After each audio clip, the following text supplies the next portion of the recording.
Hello students, welcome back to my channel students verse study. आज हम इस video में करने वाले हैं क्लास 10th एनसीईआरटी केमिस्ट्री का chapter carbon and its compounds. चलिए स्टार्ट करते हैं। सबसे पहले हम बात करते हैं कि कार्बन होता क्या है। तो कार्बन जो है बेसिकली एक एलिमेंट है जिसका एटॉमिक नंबर होता है 6, यानी कि इलेक्ट्रॉनिक कॉन्फ़िगरेशन होता है उसका 2 4। अब जो हमारा कार्बन है वो हर एक लिविंग थिंग में प्रेजेंट होता है, चाहे वो हम है, चाहे वो एनिमल्स है, चाहे वो हमारे प्लांट्स है। तो इन सब से हम ये जो है कंक्लूजन निकाल सकते हैं कि हमारे डेली लाइफ में कार्बन का बहुत ही ज़्यादा इम्पॉर्टेंट रोल है। अब हमें जो है एक बात ध्यान में रखनी है, वो ये है कि जो कार्बन है वो हमेशा कोवेलेंट बॉन्ड्स बनाता है। कोवेलेंट बॉन्ड्स का मतलब वो हमेशा जो है ऐसी बॉन्ड्स बनाएगा जिसमें इलेक्ट्रॉन्स जो है वो शेयर किए जा रहे हो। शेयरिंग ऑफ इलेक्ट्रॉन जो है वो उन बॉन्ड्स में हो रही हो, उन्हीं को हम कहते हैं कोवेलेंट बॉन्ड्स। अब शेयर क्यों करता है? वो चार ले भी तो सकते हैं, चार लूज़ भी तो कर सकता है।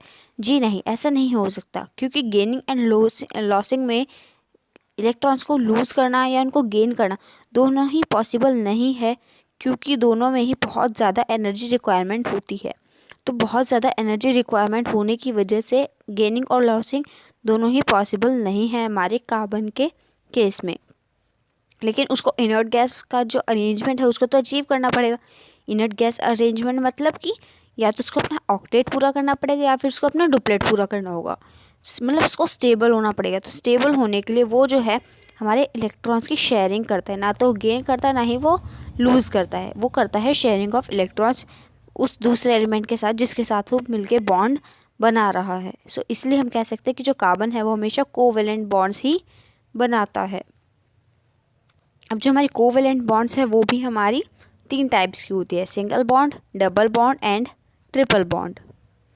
सिंगल बॉन्ड की बात करते हैं तो सिंगल बॉन्ड ऐसी कोवेलेंट बॉन्ड होती है जिसमें हमारे जो एलिमेंट्स हैं उनके बीच में सिंगल बॉन्ड यानी कि एक बॉन्ड प्रेजेंट होती है। उसी को हम कहते हैं सिंगल कोवेलेंट बॉन्ड। इसमें अगर हम एग्जांपल ले तो हम एग्जांपल ले सकते हैं हमारे हाइड्रोजन का। हम इसे H2 लिखते हैं, यानी कि हमारे पास हमारे 2 हाइड्रोजन है।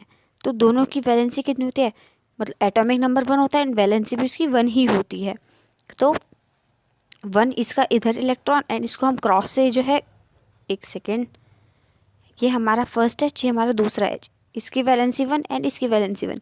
तो अब जो है इनको अपना डुप्लेट तो पूरा करना ही पड़ेगा।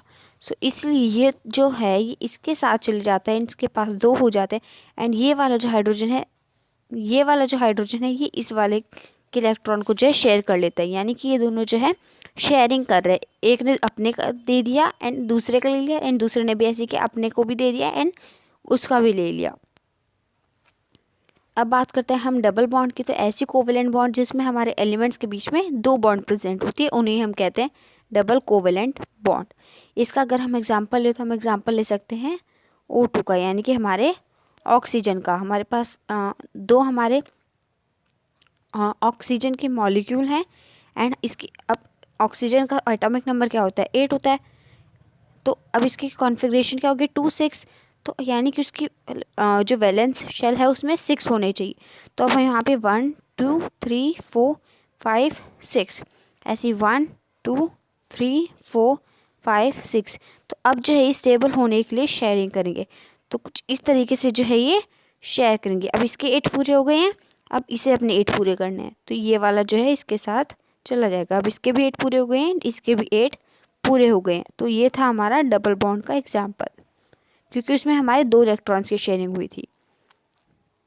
बात करते हैं ट्रिपल बॉन्ड की। तो ऐसे कोवेलेंट बॉन्ड जिसमें हमारे 3 बॉन्ड्स प्रेजेंट होते हैं एलिमेंट्स के बीच में, उन्हें हम कहते हैं ट्रिपल कोवेलेंट बॉन्ड। इसका एग्जाम्पल ले तो नाइट्रोजन का एग्जाम्पल ले सकते हैं। नाइट्रोजन की वैलेंसी होती है हमारी 7 नहीं, एटॉमिक नंबर होता है 7 एंड वैलेंसी जो होगी वो 3 होती है। बट वैलेंस शेल में इलेक्ट्रॉन्स तो 5 है ना। तो यानी कि अब हमें 2 नाइट्रोजन में 5 डॉट्स बनाने पड़ेंगे उसका डॉट स्ट्रक्चर बनाने के लिए। तो 1 2 एंड 3 4 5। अच्छा नहीं बन रहा, एक सेकेंड। ये हमारे 2 बड़े बड़े से एन है, 1 2 3 4 5। हमने 3 जो है एक साथ लिए, ऐसे 1 2 3 4 5। अब ये जो है करेंगे शेयरिंग ऑफ इलेक्ट्रॉन्स। तो ये चला जाएगा इनके साथ एंड ये चला जाएगा इनके साथ। तो अब यहाँ पे हम देख सकते हैं कि 3 इलेक्ट्रॉन से शेयरिंग हुई है, तो ये बन गया हमारा ट्रिपल बॉन्ड का एग्जाम्पल। अब जो आपके पेपर में आपसे पूछा जाता है एक सवाल, वो है कि आयनिक एंड कोवेलेंट कंपाउंड्स के बीच में डिफरेंस क्या है। तो आयनिक कंपाउंड जो होते हैं वो हमारे गुड कंडक्टर होते हैं इलेक्ट्रिसिटी के, बट जो हमारे कोवेलेंट कंपाउंड होते हैं वो बैड कंडक्टर होते हैं इलेक्ट्रिसिटी के, क्योंकि उनके अंदर फ्री इलेक्ट्रॉन्स कहाँ से आएंगे, वो तो पहले ही शेयर कर रहे हैं, तो फ्री इलेक्ट्रॉन्स ना होने की वजह से वो बैड कंडक्टर्स यानी कि इंसुलेटर। अब ये जो हमारे वाटर सॉल्युबल होते हैं, आप ऐसे भी याद रख सकते हो कि आयनिक कंपाउंड हमारे इलेक्ट्रिसिटी कंडक्ट करता है, तो इलेक्ट्रिसिटी हमारा वाटर भी कंडक्ट करता है, तो यानी कि वाटर सॉल्युबल होते हैं। तो आप ऐसे मतलब याद कर सकते हो, वैसे आपको जैसे याद करना है आप करिए। एंड जो हमारे कोवेलेंट कंपाउंड्स होते हैं वो ऑर्गेनिक सॉल्वेंट्स में सॉल्युबल होते हैं, तो यानी कि जो हमारे आयनिक कंपाउंड्स है वाटर सॉल्युबल है, यानी कि वो इनसॉल्युबल है इनऑर्गेनिक सॉल्वेंट में। ऐसे ही हमारे जो कोवेलेंट कंपाउंड्स है वो सॉल्युबल है हमारे ऑर्गेनिक सॉल्वेंट्स में, यानी कि वो इनसॉल्युबल है हमारे वाटर में, मतलब उल्टा था। अब जो हमारे आयनिक कंपाउंड्स होते हैं वो जनरली क्रिस्टलाइन सॉलिड होते हैं, बट जो हमारे कोवेलेंट कंपाउंड होते हैं वो ज़्यादातर लिक्विड एंड गैस ही देखे गए हैं, कुछ ही हैं जो सॉलिड होते हैं। आयनिक कंपाउंड्स के जो मेल्टिंग एंड बॉइलिंग पॉइंट होता है वो काफ़ी ज़्यादा हाई होता है। वहीं अगर हम दूसरी तरफ बात करें हमारे कोवेलेंट कंपाउंड्स की, तो इनका जो मेल्टिंग एंड बॉइलिंग पॉइंट होता है वो होता है बहुत ही कम, लो। सो आई होप कि आपको सारे कॉन्सेप्ट्स क्लियर हो गए होंगे। Thanks for watching.